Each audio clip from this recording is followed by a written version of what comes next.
रीवा शहर में शाम ढलते ही हालात धीरे धीरे बदलने लगते हैं और कई इलाकों में एक अलग ही तरह की तस्वीर सामने आने लगती है, जो स्थानीय प्रशासन के दावों और जमीनी हकीकत के बीच के अंतर को उजागर करती है।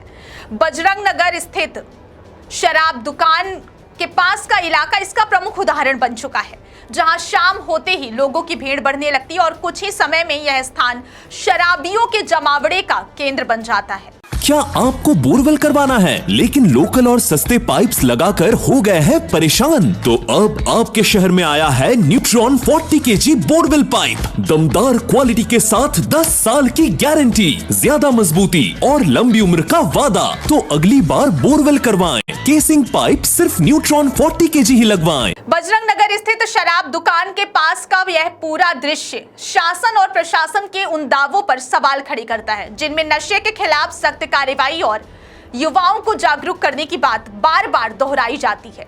शाम होते ही इस इलाके का माहौल पूरी तरह बदल जाता है। सड़क शराबियों के जमावड़े का केंद्र बन जाती है। वीडियो और स्थानीय रिपोर्टों में यह साफ देखा जा सकता है कि कैसे शराब दुकान के बाहर भीड़ जमा हो जाती है और लोग खुलेआम सड़क किनारे ही शराब का सेवन करने लगते हैं। इस दौरान ना तो किसी प्रकार की रोक टोक नजर आती और ना ही किसी जिम्मेदार व्यवस्था की सक्रिय मौजूदगी दिखाई देती है, जिससे स्थिति लगातार बिगड़ती चली जा रही है। ये जो वीडियो आप अपनी स्क्रीन पर देख रहे हैं, ये वीडियो बजरंग नगर स्थित शराब दुकान का है। स्थानीय नागरिकों का कहना है कि शाम ढलते ही यहाँ हालात असहज और असुरक्षित हो जाते हैं। शराब खरीदने आने वाले कई लोग दुकान के बाहर ही रुककर वहीं शराब पीना शुरू कर देते हैं, जिससे सड़क पर चलने वाले आम लोगों को भारी परेशानी का सामना करना पड़ता है। विशेषकर महिलाओं, बच्चों और बुजुर्गों के लिए यह क्षेत्र असुरक्षित महसूस होने लगता है।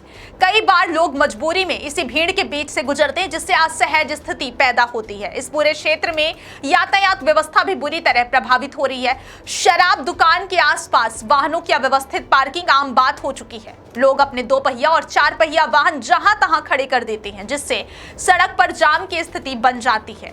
बावजूद इसके मौके पर प्रभावी पुलिस व्यवस्था या नियमित निगरानी का अभाव साफ दिखाई देता है। प्रशासन द्वारा समय समय पर नशे के खिलाफ अभियान चलाने और सख्ती बरतने की बात जरूर कही जाती है, लेकिन वास्तविकता में क्षेत्र में खुलेआम नियमों की अनदेखी होती दिखाई देती है। लोगों का आरोप है कि केवल कागजों में कार्रवाई दिखती है, जबकि वास्तविक स्थिति जस की तस बनी हुई है। इस लापरवाही के कारण क्षेत्र का सामाजिक माहौल धीरे धीरे बिगड़ता जा रहा है। सबसे चिंताजनक पहलू यह है कि इस पूरे माहौल का असर युवाओं पर भी पड़ रहा है। बड़ी संख्या में युवा नशे की गिरफ्त में आते दिखाई दे रहे हैं, जो समाज के लिए गंभीर संकेत है। अगर समय रहते इस स्थिति पर ध्यान नहीं दिया गया तो आने वाले समय में इसके परिणाम और अधिक गंभीर हो सकते हैं। यह केवल कानून व्यवस्था का मुद्दा नहीं है, बल्कि सामाजिक ढांचे और भविष्य की पीढ़ियों से जुड़ा हुआ गंभीर विषय बन चुका है। अब सबसे बड़ा सवाल यही उठता है कि आखिर जिम्मेदार विभाग कब इस ओर गंभीरता से ध्यान देगा? क्या प्रशासन केवल बैठकों और अभियानों तक सीमित रहेगा या फिर जमीन पर वास्तविक बदलाव भी देखने को मिलेगा? स्थानीय लोगों की मांग है कि इस क्षेत्र में नियमित पुलिस पेट्रोलिंग बढ़ाई जाए, सार्वजनिक स्थानों पर शराब सेवन पर सख्ती से रोक लगाई जाए और नियमों का उल्लंघन करने वालों पर तत्काल कार्रवाई की जाए। साथ ही यातायात व्यवस्था को सुधारने और शराब दुकान के आसपास निगरानी बढ़ाने की भी आवश्यकता है। जब तक इन उपायों को सख्ती से लागू नहीं किया जाता, तब तक इस समस्या का समाधान संभव नहीं दिखता।